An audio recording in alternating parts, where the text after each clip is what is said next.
In this video, we will write and execute a test script to automate the following scenario.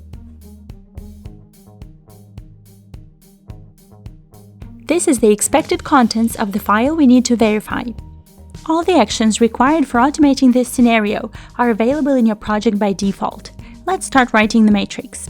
First, we'll define the constants for referencing within the matrix. These will be the formatted current date, the sender's name, and the key fields helping to identify a row in the file being verified.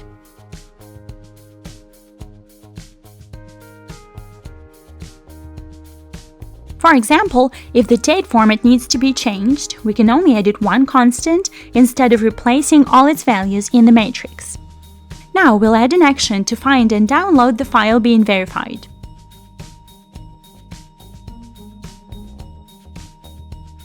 Here, we don't write the current date and sender's name directly, but make a reference to the constants we defined earlier. The reference is made via the ID of the action being referenced and the name of its parameter whose value we need to take. These values will be passed to the shell script as parameters. The next action will take the script output to use as a full file name to load the data from.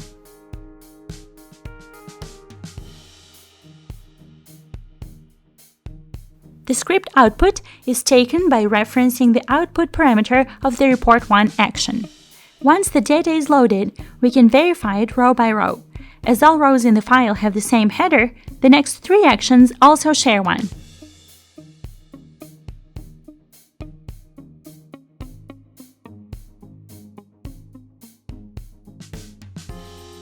The Verify CSV record action is able to find a row by checking the given key fields.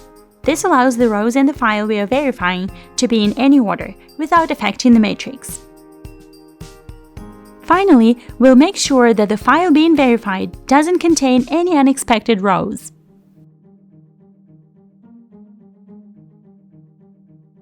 Now, let's check how it works.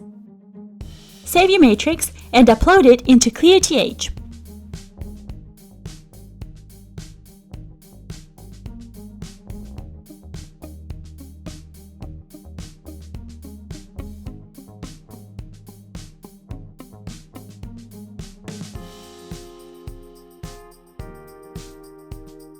You also need to create global steps to organize your actions according to the system's business day.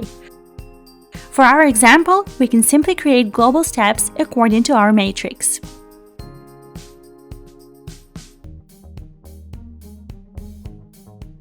Now, we can start the test.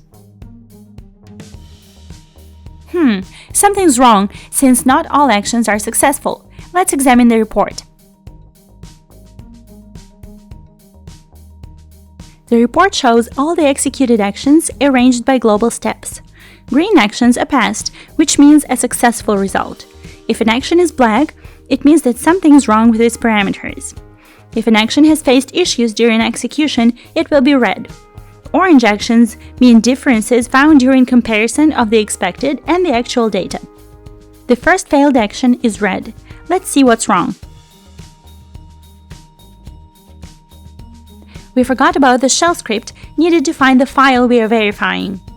Let's write the script right now. It will print the full name of the file found.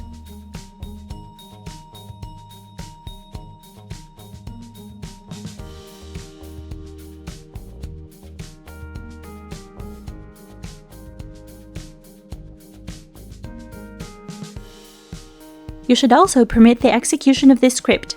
Open the console in the project directory and use the following command to do it.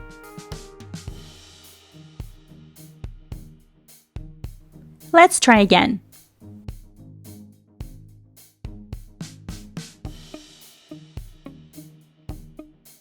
Now, almost all the actions are passed.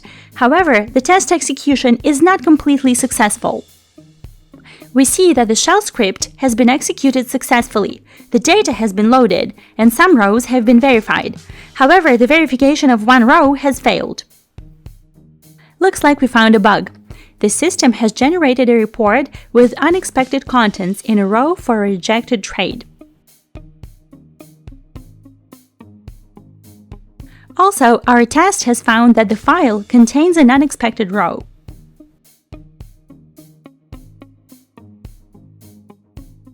Let's check the file. The full file name was used by action ID1 to load the data.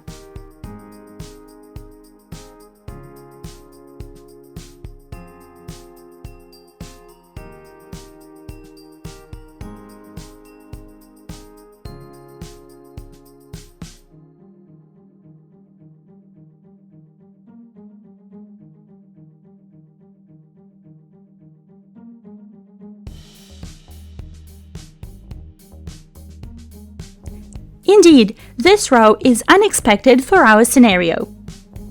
We also found unexpected content in the test user trade2 row. Now you have experience in writing matrices for ClearTH and know what test execution results look like. In the next video, we'll talk about custom actions.